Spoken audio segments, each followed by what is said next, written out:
So we are on 5A, about 1, 2, 3, 4, 7, 8, 9. The end of 9 lines, so the end of the 9th line. Okay, another daf of Agadata, and half a daf, maybe a little more, and then back to our Mishnah. Okay, let's start. Says Shmuel, the son of Nachmani, in the name of Rabbi Yochanan, anybody who does one mitzvah, fulfills one mitzvah in this world, it itself is going to go and testify for you in the next world. It itself is going to testify for you, as the verse states. It's going to go in front of you, your righteousness, and the honor of Hashem is going to gather it in. So I think some explain this is another proof that support, whenever you do a mitzvah, you create a certain angel, certain spiritual force. They're all going to come there and testify for you. However, on the contrary, we call it over aveira achas melafaftoi umaylichasoy yamadin. When a person does an aveira, it's going to melafafta. Melafafta, like it's going to it's going to it's going to be you're going to wear it, so to speak. It's going to what's it called, to wrap you up. It's going to wrap you up, and it's going to totally encircle you and umalichasol yamadin, and then take you to the yomadin. Shinamar yilafto orchas dracham. That is going to go and surround you. You're going to it's going to envelop you. You're going to wear it to the yomadin. Rabbi Eliezer Omer Shura Boka Kelev. The aveira will be tied to you like a dog. Shinamar v'lo shama eleha l'shachevetzla liyois ima l'shachevetzla b'olam haza and liyois ima b'olam haba. So by Ashes Potiphar and Yosef. So it says there v'lo shama that he didn't listen to her l'shachevetzla liyois ima, to lie down with her in this world and to be with her in the next world, meaning he doesn't want to be connected to her, not in this world and not in the next world, but you see that the aveira would have connected him to her in the next world, and he didn't want that. He did not want that either. Yeah. Okay. Interesting Gemara. We have to have gratitude to our forefathers, the one that stood at Har Sinai. Why?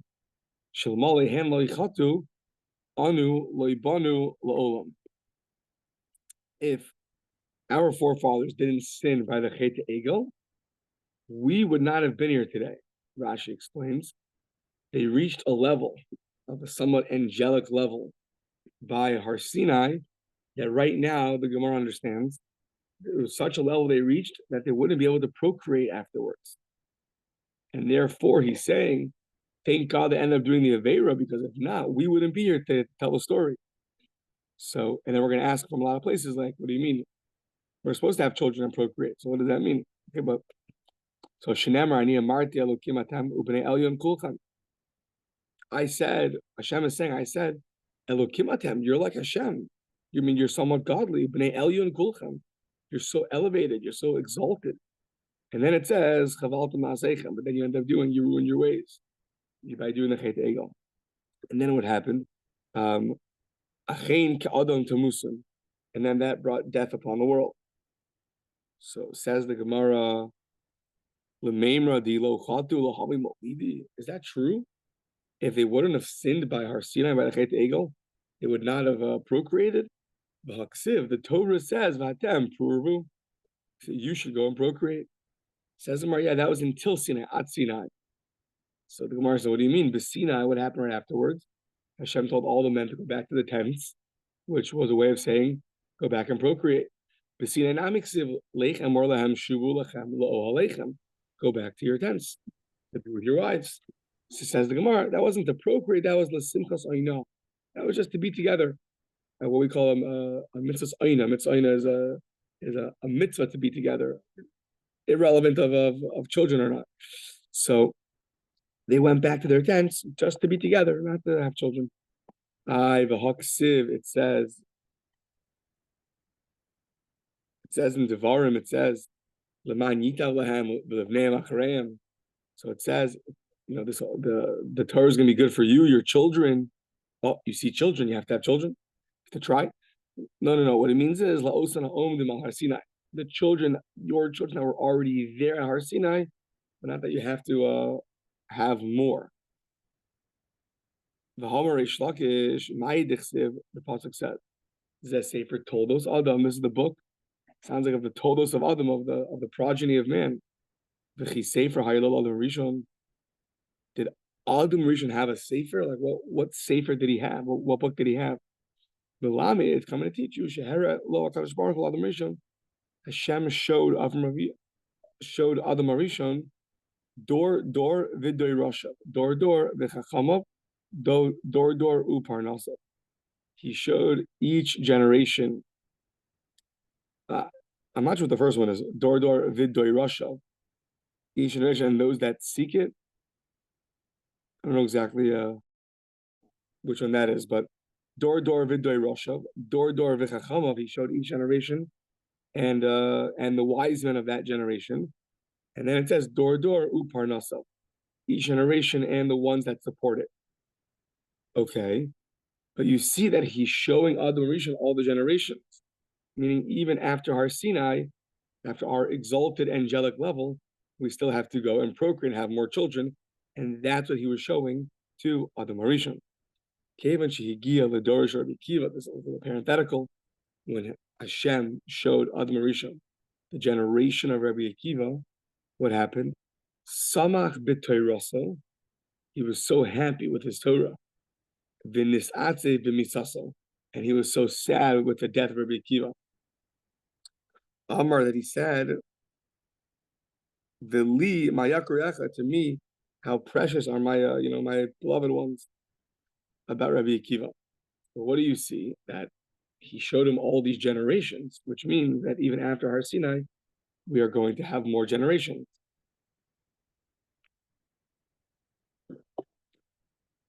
So Amar Rabbi Yossi, another proof that no matter how angelic level we got at Har Sinai, but it didn't take away our ability to procreate. Amar Rabbi Yossi, Ein Ben David Ba, Achi Yichlu Neshama Shebagof. So Rabbi Yossi says that Mashiach's not going to come until there's a. It sounds like maybe, I don't know, maybe the footnotes talk about it, but there's a place called Guf, a place called body up in heaven, where all the souls come from. And David Melech's not going to come until all of those are out of there. Shinamar. Kilola olam ariv l'lenetzach ektov kiruach melefane yatov u'neshamos ani asisi. I'm not going to quarrel forever and be angry forever, but I'm going to make these souls v'neshamos ani asisi. So, what do you see? That in order for the redemption to come, according to Rabbi Yossi's opinion, you have to have a lot of children. Keep having children until there are no more neshamos in that place called Gof. So once again, how could you tell me that after Har Sinai we were so special, so elevated that we couldn't procreate? You see, it's not true. So, lo tema anu lo banu lo olam. What it means is when Reish Lakish said, it's not that we would have never have come to the world. No, we would have come to the world. However, it would feel like we were nobody. Why? Ela kimisha lo banu lo olam. Why? Because right now the Gemara understands that if not for the sin of the Chet Egel, they would never have died. So you would have had that generation, which is so exalted, and then we would have people like me and you, which are also very exalted, but compared to that generation are a little bit less exalted. And you'd walk around feeling like a nobody. So says the Gemara, is that true? If they wouldn't have done an Aveira, they wouldn't have died. If they wouldn't have done the Chet Egel, they wouldn't have died. The Torah itself has sections that deal with death. For example, Parshas Yavamas, the lady's husband dies. You're attached to the brother-in-law. Parshas Nachlos, someone dies, the inheritance. So how can you tell me that if they didn't sin, they wouldn't have died? the Torah has sections written about death. So says the Gemara, a very interesting thing. The suggestion is al tanai. Those sections were written on condition. If we sin by the Chet Egel, then those sections will apply to us. And if we don't sin by the Chet Egel, then they will not apply to us. Says the Gemara, you have like that verses in the Torah that are written on condition. Are there verses written on condition? Sounds like a very strange thing. The verses are definite, not on condition, not conditional. Says the Gemara, yeah, we have in the in the very beginning of Bereshis, it says that Hashem created the nighttime and the daytime, the evening and the morning. Yom Hashishi, the sixth day, on the sixth day. What's the sixth day? What's the hay? The sixth day. Hashem made a stipulation with Imaisa Bereshis. The Omer, and he said, if you accept the Torah, mutav, that's good. The imlav, but if not, this whole creation is contingent on the fact that you accept the Torah. If you don't accept it, then we're going back to nothingness. So what do you see? That the whole verses about heaven and earth are also based off a stipulation. They're only going to be around if we accept the Torah. So right now we're saying yes, that really the Jews, if they would not have committed the Chet Egel, they would not have died. And the parts that are written about death in the Torah are conditional. Okay. Now the verse says in Devarim, in the 5th chapter of Devarim, and it's referring to Har Sinai. It's referring to Har Sinai, and it's recounting what happened. And the verse before it stated that the Jews said Nasev and Ishma, and then it says that Hashem told them. It says, one second. It says, Mi yitain. Where's the verse? The verse is Hey Chavav. It says Mi yitain. So Hashem tells them he heard what they said by Har Sinai, and then he says Mi yitain v'haya levavam zelahem lirosi. So who can assure that this heart should remain theirs to fear me and observe my commandments all the days, so that it should be good for them and for their children forever. So that's the verse that Hashem is saying to them by Har Sinai.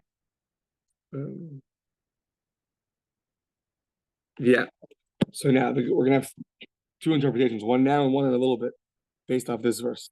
So the Brisa right now understands that they're at a very exalted level, and they're wondering, are they going to stay on this level forever?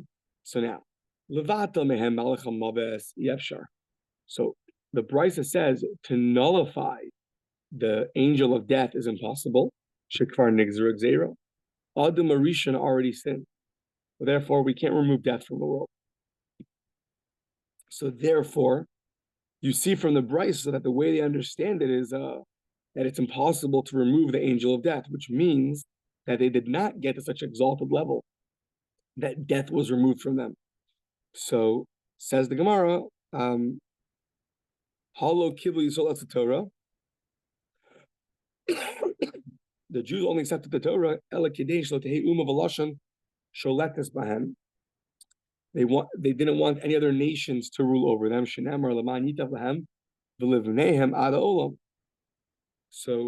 So this way, the Torah is going to be good for them forever. But you see in this Brisa that it was impossible to take away death at Har Sinai, which flies in the face of Reish Lakish's statement that we reached a level where there was no more death. We see in this Brisa against Reish Lakish. So it says the Gemara, Hud Amar Ki Tana.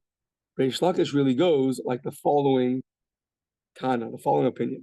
Reb Yossi Omer lo kibli yisrael Torah ela kadesh lo yamalach hamavis sholet bahen Reish Lakish must be going like Rabbi Yossi's opinion that the Jews accepted the Torah in order that the Malach HaMaves should not have control over them. The angel of death should not rule over them.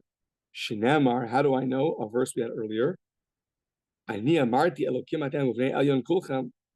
Look, I said you're like Hashem, you're so exalted, and therefore you're not going to have death. However, you ruin your ways. And then it says, therefore you're gonna be like a person who's going to die. So you see that they reach an elevated status, then they ruin their ways, and now what happens? Death. So according to Rabbi Yossi, it really is true. They reached a level where there'll be no death from the world. And that's what Reish Lakish was saying. That we had to thank them for doing the Aveira of Chet Egel, because if not, they would still be around, and we'd be around, and we feel like a nobody. Rabbi Yossi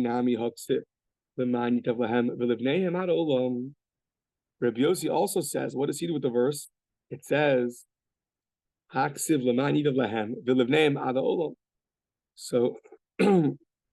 sounds like it's going to be good for you.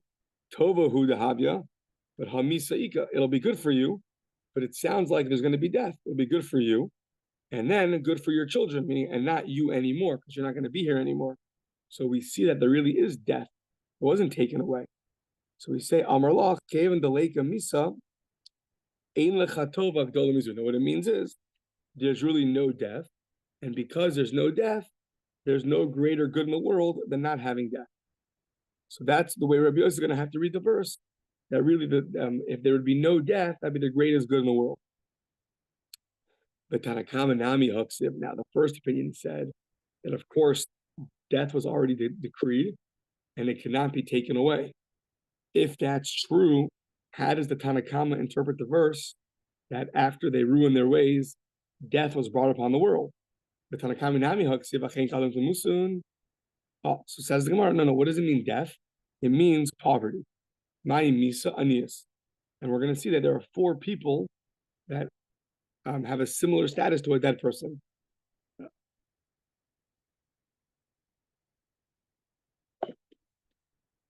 The Amar Master said, Arba Chashuvos Kimesim. 4 people are considered like dead. Eluhain Ani Suma Umitzora. A person who's poor, blind, and a mitzora, umish and laban, and someone who doesn't have children. Ani dichsev kimesu kol nashim. It says by Hashem says that, tells Moshe when Moshe ran away, said, you can come back now. All the people that tried to seek you out died. Who are all the people? Umaninu, Dasan Vaviron. Dasan and Vaviron are these people that, don't worry, they tried to slander you to Paro. Now they're dead. Umi Mesu. But one second, did they really die? But it sounds like they were around. I think they point down like Parshas Korach, meaning they're around for a while. I believe that's what it is. Meaning they're still around for a while. So what it means is, Umi Mesu, no. Miyahavo, Ella, Shiyadu Minexehem. The Torah refers to the people as dead who sought out Moshe's life. Who are those people? Those people are Dasan and Aviram, who even though they were still alive, but they were removed from their possessions, meaning they were in a state of poverty. I think, if I remember correctly, the Maharal explains that, like at the Mayan graduation, a person who's alive at his fullest is supposed to be self-sufficient, like a spring of water. It produces its own water. A poor person is always reliant on others. That is a level of death, because if you're alive and kicking, you're supposed to be self-sufficient in your spirituality and your physicality. You're supposed to be, not reliant always on others for everything. I think that's what he says. Suma also fit that. A blind person is always reliant on others to help them. So it says a suma. By a suma, it says a verse in Eicha. B'machashakim oshivani kimese olam. You put me in the darkness like people that died. meaning put in the darkness, blind, is like death. Mitzora by Miriam. Miriam is a Mitzora. Al not he kames. Please don't make me like a dead person. That she a Mitzora, someone who's dead. Also, you can't be part of society. Umisha ain't lo banim. Someone doesn't have children. So Rivka is begging for children, and if I don't have children, so then what good is my life? I'm considered like a dead person. I don't want that. Yeah, I think the Maharal there says also that you're going to have someone else bury you. You're also not, but if you have children, and you're also that area is more sufficient, is more self-sufficient. Okay. Continues the Brisa Taner Rabbanan im b'chukosai telechu. If you keep my statutes, ein im el lashon takanunim. So the word im here, if the Gemara interprets as a supplication, meaning Hashem is asking us, pleading with us, please, please, please follow in my way. Which Rashi there in the Chumash explains that walking in your statutes means learning your Torah. So Hashem is pleading with us to please do it. He says, please, if you just listen to my words, it's just so good for you to listen to me. This is the best thing for you. Please do it. I'll submit all the nations. Another verse says, if only you listen to my mitzvahs, it would be this a beautiful river. But he could call the verse in Yeshaya that our children will be like the sand, and will never be destroyed. So, he's pleading with us that this is the best thing for us to listen to his mitzvahs. Okay. Now, Taner Rabbanan, back to the verse that's talking about Har Sinai. Hashem is saying, so who's going to ensure you're going to have this heart that you had by Har Sinai forever? So now, in this context, I was trying to look it up a little bit, but it seems like Moshe is going to have a claim against the Jewish people that they're ingrateful, because at the time that Hashem spoke to them, I think, tell me if I'm wrong, please correct me. At the time that Hashem spoke to them, they said it was too much. It was too much, and they wanted to hear the Torah from Moshe, and they should not have done that. That's considered not being grateful. That's not grateful. Tosfos explains they should have asked. They wanted more, and they didn't. So, Bishah Shamar Kadosh Baruch Hu Yisrael miyitin v'haya levavam zelahem haya lahem lomar tein ata. You Hashem should give us the Torah. From the fact that they didn't say that, that's a level of being not grateful. It's interesting, right? The not wanting more Hashem speaking to them is called not being grateful. So just reject, or no, sorry, I shouldn't say not grateful. I should say it's really rejecting the good. That's what it is. Meaning the kafli Torah means rejecting good. They had so much good. Hashem is speaking to them. They should have asked for more.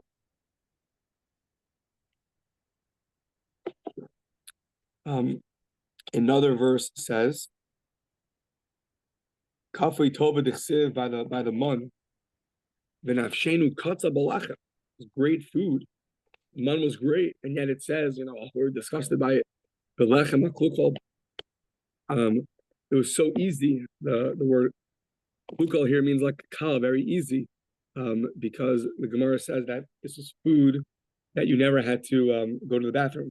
It was went into your bones, and that was it. So,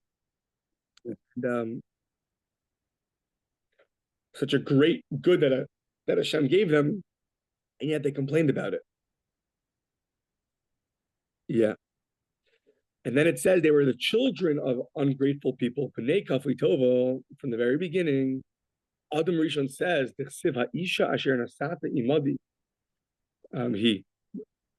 nasnali. So the woman you gave me, made me do the Savera. So that's improper. You should be grateful. Hashem gave you a wife. You shouldn't say something like that. That's rejecting the good. Even if your statement might be true or valid or whatever it is, that's considered being not grateful. Now, Moshe Rabbeinu only told them to this at the end of 40 years. Af Moshe Rabbeinu lo ramza lahem l'Yisrael ela achar 40 shana. This only happened right in Devarim when he's recalling the last little bit before he dies. I walked with you 40 years in the desert. Yeah, Leila Das, I am Liros, I am Lishmo. I not give you a heart to know and eyes to see and ears to hear. So, Amar Rabba Shmam, you learn from here. Lo kai inish adaite de Rabbi ad arbain shnim. A person doesn't really get to the understanding of his Rebbe until 40 years later. That's why Moshe Rabbeinu waited 40 years. He understood this on a deeper level after 40 years, and then he said it over to the Jewish people. What is that? Oh, nothing. Okay. So, continues the Gemara, the little last bit of Agadata, and then we get back to the Mishnah. Okay. So, this all for Donna because she said it was a little boring and the Shavuot. Hashem gave her 4 daf of fun Agadata. Okay. So, Amar Rabbi Yochanan Mishum Rabbi Benai, Mai Dichsiv, what does the verse say? Ashreichem Zorei al Kol Mayim. It says in Yeshaya, fortunate are the ones, the Zorei, the strong ones, al Kol Mayim, on the water, Mishal Regel Hashor V'Achamor. Okay, a cryptic verse. So what does it mean? Ashreichem Yisrael. Praiseworthy are the Jewish people. Why? Because Bizman She'oskim B'Torah, Ubegim Milus Chasadim, when you're learning Torah, and you do acts of kindness, Yitzram Masr Biyadam, your Yetzer Hara is given over to you, and it will not control you. The Ein Heim Masurim Biyad Yitzram, and you will not be given over in the hand of your Yetzer Hara. Shinamar, as it says, Ashreichem Zorei al Kol Mayim. Praiseworthy are the ones that plant upon the water, plant seeds on the water. What does that mean? So zriya, the ain zriya el tzedakah. The word zriya, to sow, to plant, is referring to kindness, tzedakah. Shinamar zur lechem l'tzedakah. The kitzur lefichal said. You see the word zar is referring to tzedakah. You should plant tzedakah. I'm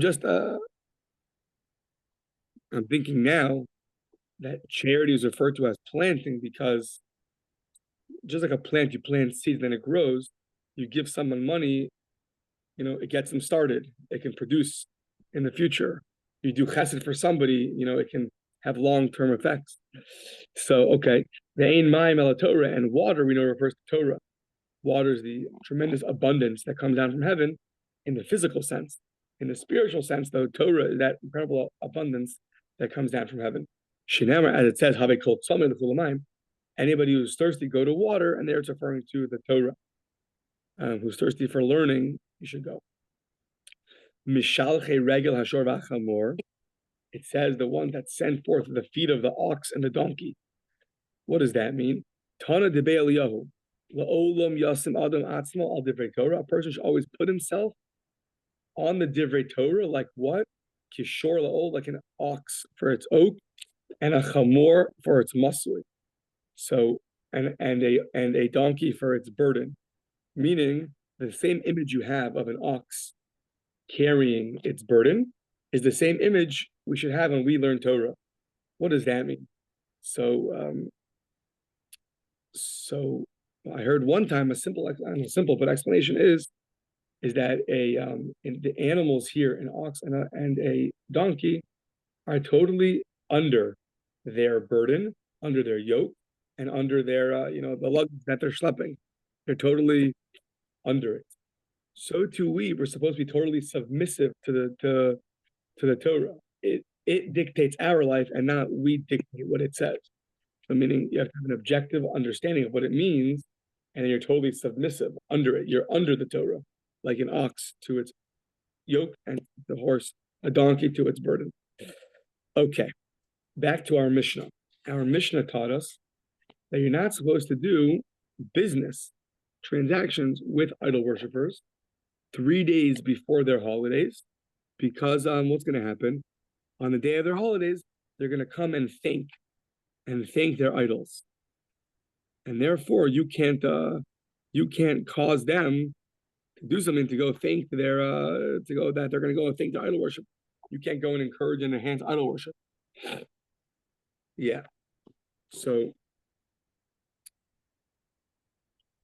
yeah. So now one of the things that you're going to do is going to be selling them animals.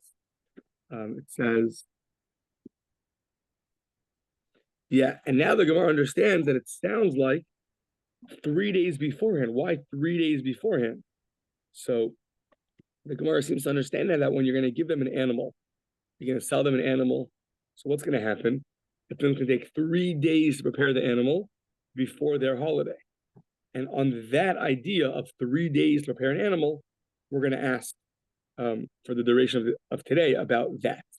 So now let's see.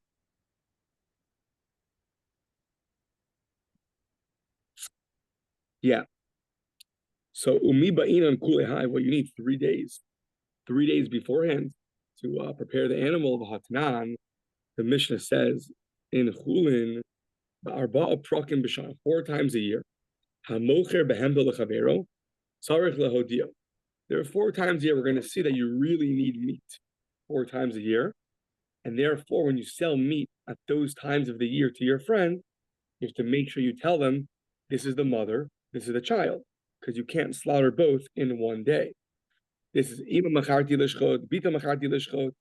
What are these 4 times a year that you really need, that a person really needs sacrifices, needs to have meat?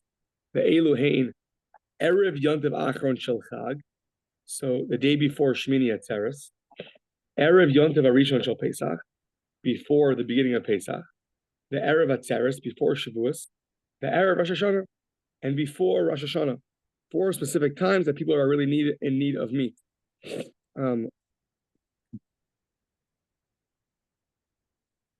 Yeah, so the first of these 4 days was the eve of the last day of Sukkot. So what about before the first day of Sukkot? You need meat then also. You need animals then too. So Rashi says because you brought these 70 sacrifices on Sukkot. It's because the last day of Sukkot is your chance to fulfill. If you didn't bring an offering yet, you can bring it at the end of Sukkot. So you're in more need of an offering then.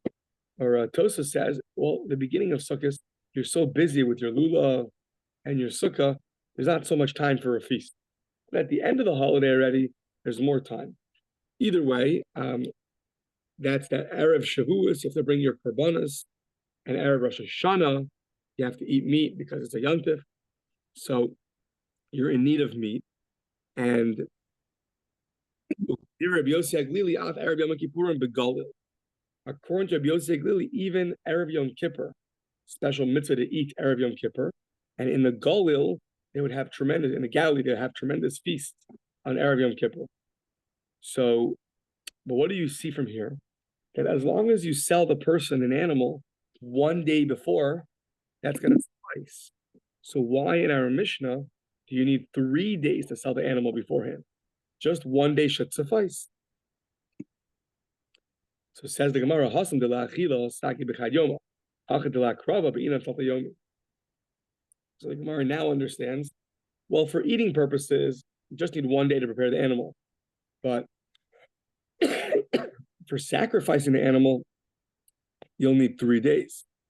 Says the Gemara, V'atanan sholin v'atanya sholin b'hilchos ha'pesach kodim ha'pesach shloshim yom. Says the Gemara, 3 days is enough time to learn about all the different things that are wrong with an animal.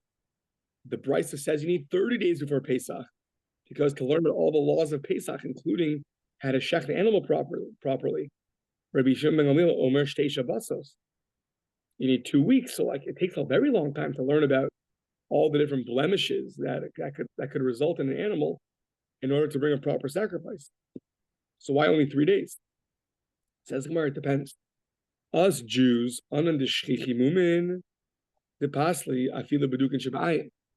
We have a large variety, I think 24 blemishes that can come up in an animal, even cataract blemishes, things in the eyes. So we need 30 days to inspect and go through and make sure the animal is ready to go. Inhu, however, them, the non-Jew sacrifices, the mechusar aver, all they have, and we'll see more about this, they have an obligation that it can't be missing a limb.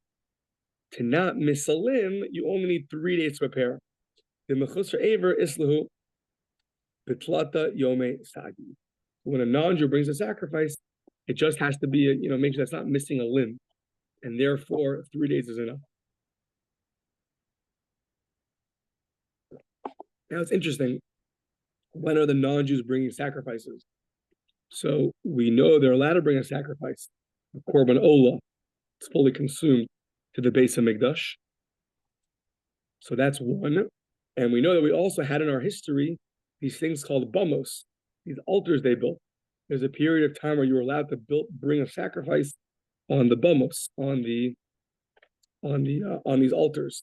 So it sounds like Gemara doesn't differentiate. Whenever a non-Jew brings a sacrifice, it as long as it's not missing a limb, that's going to be enough. Rashi also doesn't differentiate, I don't think. Yeah, I believe. However, Tosas does say that no, it's not true. Tosas says if a non-Jew brings a sacrifice for the base of Mikdash, so he follows our rules, those animals have to be blemish-free according to our blemishes, 24 blemishes. If a non-Jew brings a sacrifice to the altars, to the bamos, then all they need is that it has to be not missing a limb. So where do we know, what's the source that a non-Jew, when he brings a sacrifice, it has to be complete and it can't be missing a limb? It's going to be from Parshas Noah. The Amar of Elazar Minayin L'Mechutzer Aver the Asur L'Bnei Noach. How do you know for the people, the Bnei Noach, the non-Jews that keep the commandment, that they can't be missing a limb when they bring a sacrifice? Tichsiv umikol achai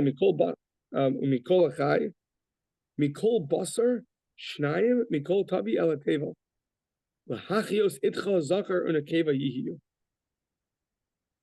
So Amra Torah, says the Gemara, have behema shechayin roshe evarim shalom. What does it mean that it's going to be it's alive? Bring it alive into the ark. So the Gemara says it means that it was that it has all of its limbs intact. Now, this is talking about what you should bring into Noah's ark.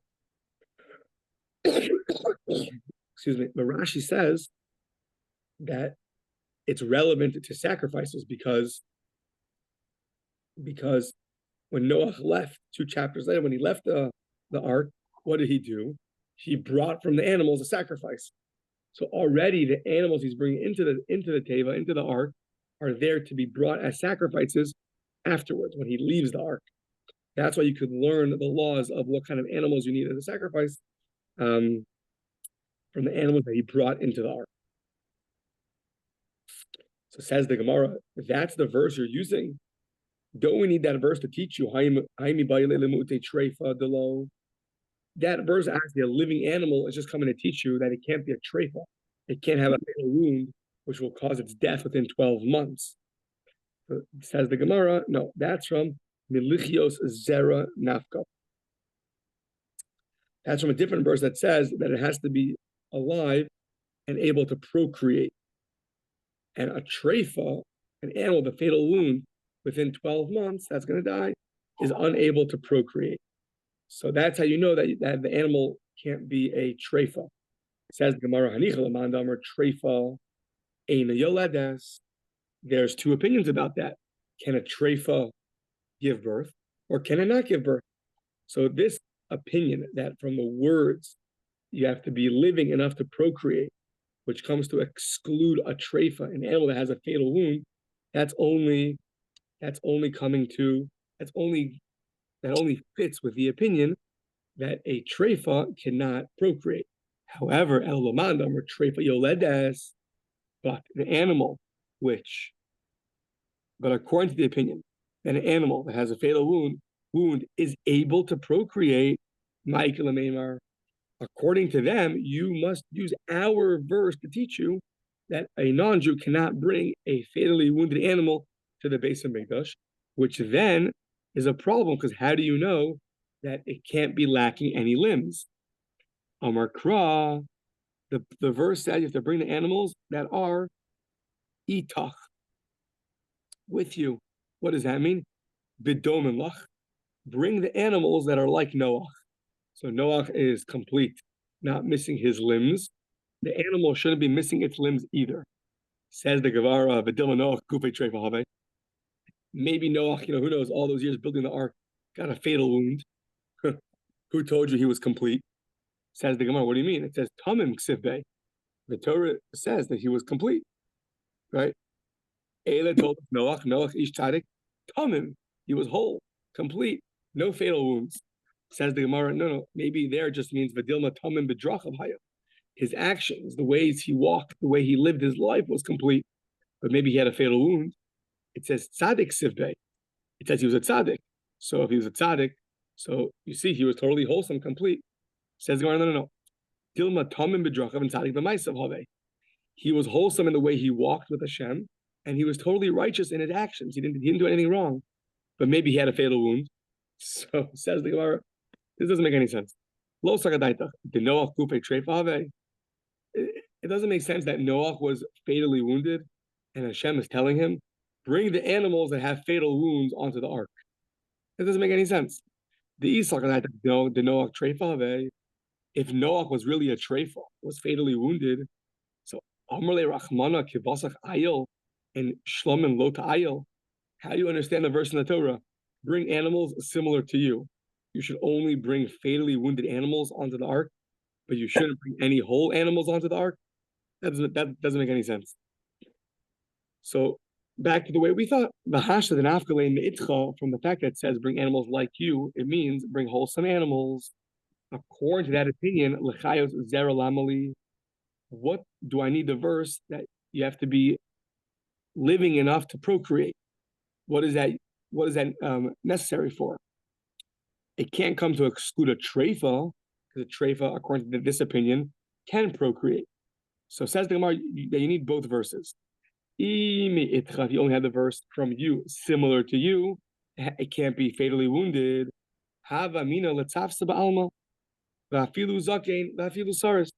Similar to you just means it could be whole, but it could be even an old person or a castrated animal. It could be an old animal or a castrated animal. To that, the Torah to teach you the word zera has to be living enough that it could procreate. If it's too old to procreate or it's castrated, then it cannot be brought onto the table.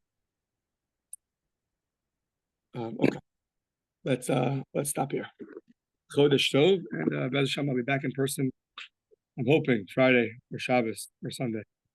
Yes, and good to see you. Good to see you. Hashem. See you soon.